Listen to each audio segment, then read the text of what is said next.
Well, how would you describe your engagement in India? Our engagement in India is very positive and becoming increasingly intense. SWIFT has been present in India since 1991. We're celebrating our 20th anniversary here. Again, in India, primarily the bank's use us for cross-border transactions. Right now, there's a wave of modernization of payment systems in India with the creation of the National Payments Corporation of India for the retail payments mainly, and now with the Reserve Bank launching into a project to renew their RTGS system.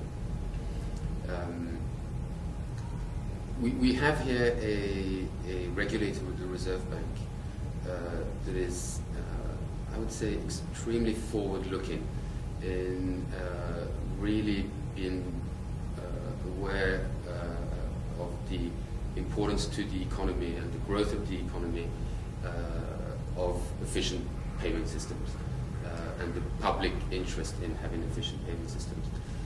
And here again, we're in active dialogue with the banks in India, with the Reserve Bank on what we can contribute to this modernization of the payment systems.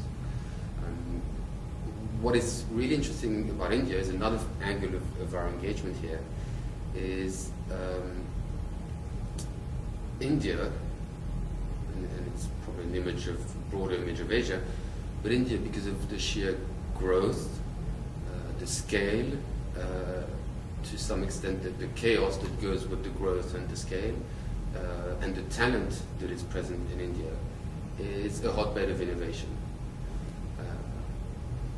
And although that innovation is primarily focused on serving the domestic markets in India, we believe, and I certainly believe, that the next revolution in payments, certainly around mobile payments, will emerge out of India.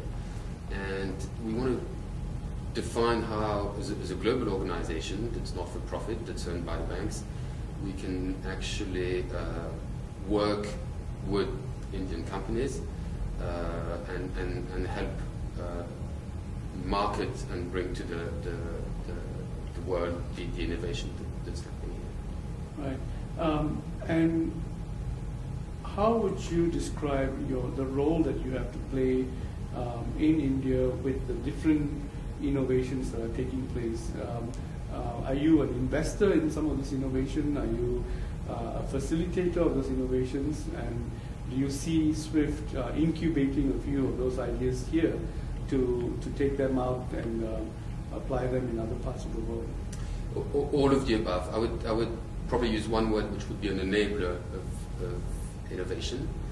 I think the wonderful thing that we're seeing here is nobody is innovating for the sake of innovating. Innovation happens in response to specific challenges in growing a business, for example.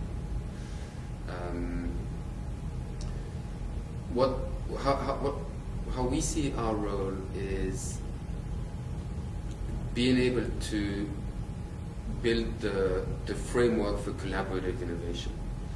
Innovation is already difficult to get going when you run a going concern, a going business. It becomes even more difficult when the innovation requires collaboration, when you're in a network business such as payments, because you have conflicting interests, because it's hard to find the common ground, because it's hard to find the investor when everybody benefits from these investments. And often this means lost opportunities, and we believe we have a role on behalf of our shareholders, the banks and the financial industry across the world.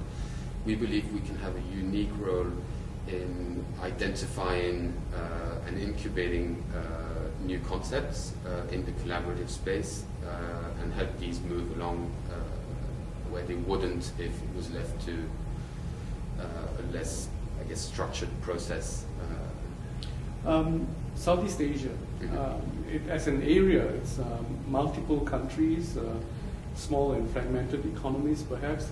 how would you describe SWIFT's engagement in Southeast Asia? Again, it's amazingly positive, and it's increasingly so. What you have especially in the ASEAN nations, is a clear political agenda for tighter economic integration, and that has happened. There's a roadmap starting. It's going to go to 2015 and beyond. An important aspect of economic integration is the ease and efficiency of conducting financial transactions, whether it's payments, whether it's investments, and having efficient processes removes the drag on the economy that cumbersome, not integrated, not straight-through processes can bring to the economy. If you look at Europe, that's an interesting example. Europe went through a long phase of integration, and in the past few years there's been a lot of investments in integrating and harmonizing payment systems and security settlement systems. In ASEAN, we're starting with pretty much a white sheet of paper, and right now is exactly the time to think further down the road about how the public sector, the private sector, and utilities such as SWIFT can collaborate to actually build this in the right way, rather than as an afterthought. So I think that the times ahead are really exciting. Another really positive aspect, I think, is that many countries in ASEAN, as they again modernize the payment systems, for example the RTGS systems, are building them on international standards and using SWIFT in at least cases in Singapore and Thailand. Right. Thank you very much, Patrick.